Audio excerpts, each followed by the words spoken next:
Well, we've shared quite a bit with you today. Let me just summarize quickly what you've heard.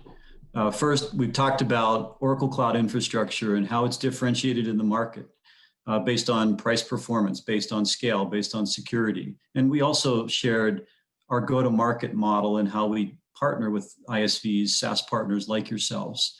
Next, you heard from several of our most valuable SaaS partners, Altair, Kerber, and Workforce, before Karan Bata followed that up with a technical synopsis of how an ISV, how a SaaS player should think about OCI and how we differentiate to serve you.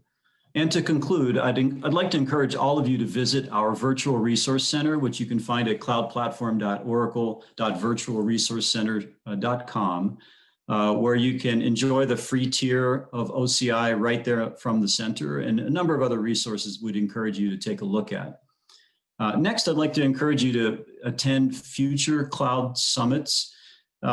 Take a look at upcoming events on oracle.com/cloud platform. We hope you'll rejoin us again.